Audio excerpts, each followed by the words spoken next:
Hi, Miss Erica here. Good to see you again. Today's story I'm going to read you. The Seven Chinese Sisters. Once upon a time, there were sisters. Can you count how many sisters? 1, 2, 3, 4, 5, 6, 7. There were 7 Chinese sisters who lived together and they took care of each other. Each sister has shining black hair and sparkling eyes.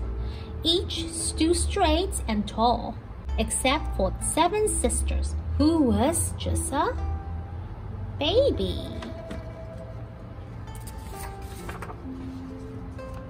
But the sisters were very different. First sister could ride a scooter fast as wind. Second sister knew karate, kick, chop, hi-yi. Third sister could count to 500 and beyond. Fourth sister could talk to the dogs. Fifth sister could catch any ball, no matter how fast and how high it was thrown.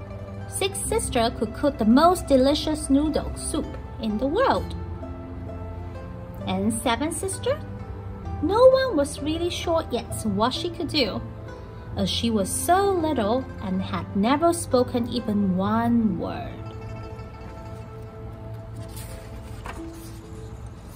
Far away across the bridge, through a forest and up a mountain, lived a terrible dragon. One day, he woke up very hungry. He took a big sniff, sniff, sniff, and smelled something wonderful. It was 6 sisters' noodle soup. Down the mountain, over the forest, and across the bridge, flew the dragon, straight to the 7 sisters' house. The sister was so busy, they didn't see him coming. First sister was polishing her scooter. Second sister practicing for her black belt. Third sister was counting grains of rice. Fourth sister was talking to a stray beagle. Fifth sister was throwing a ball up a mile or so and catching it. Sixth sister had just stepped into the pantry to get some more noodles. And seventh sister was crawling around on the kitchen's floor.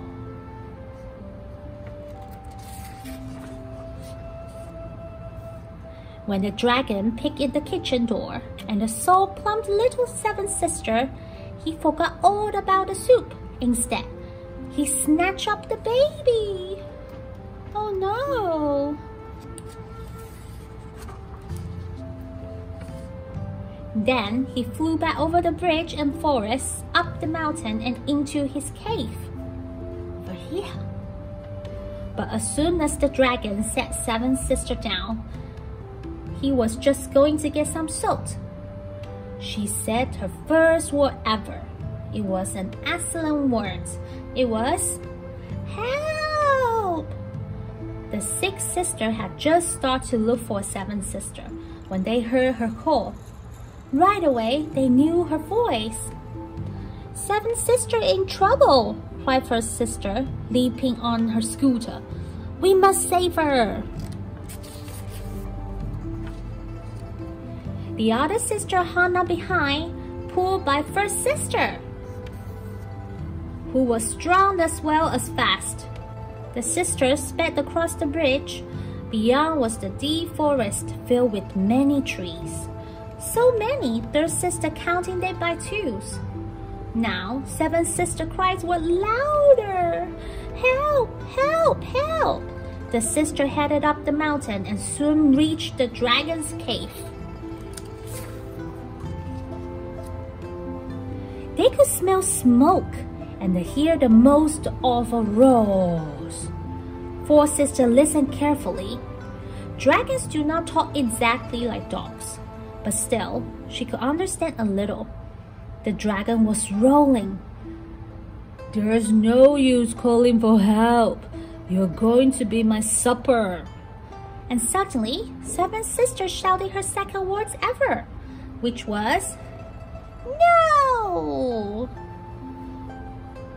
If you don't bring her out, sirs, you will regret it," called fourth sister in the best dog language she could manage.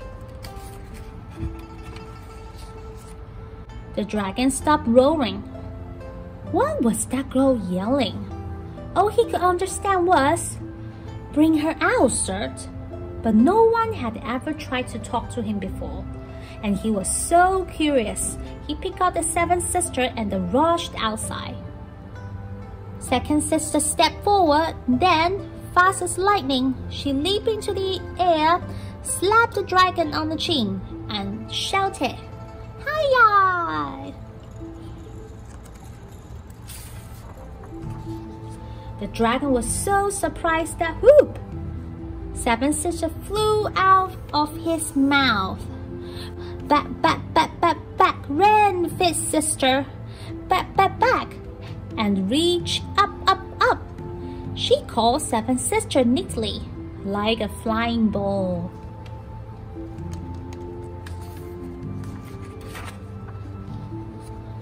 When the dragon saw his dinner was gone, he fell to the ground, sobbing.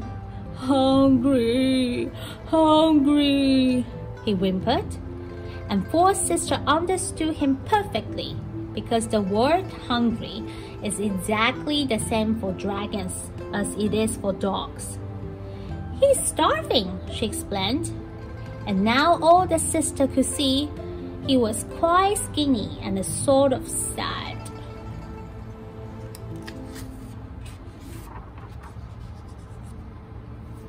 "Tomorrow, sixth sister can bring him some soup," first sister said. "But we got to get seventh sister home. She's all worn up and she needs her diaper changed." "Sisters, go home!" cried baby seventh sister, who was learning to talk very quickly now. First sister put seventh sister on her back and hopped on her scooter. The other sisters hung on behind, and they whizzed fast as the wind down the mountain. Phew!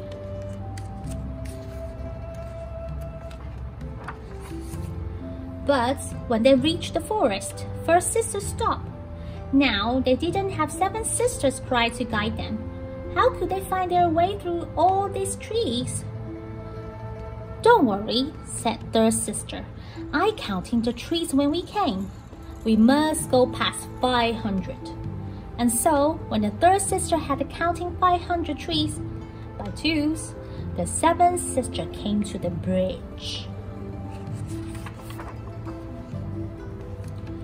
They scooted across and back to their house, where they had the wonderful meal of six sisters' delicious noodle soup.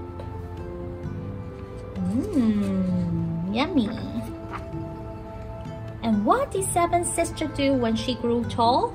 She became the best storyteller in the world, and she always taught this story first. The end. Do you like the stories? Do you think the sisters are very brave? I hope you like it. Bye-bye.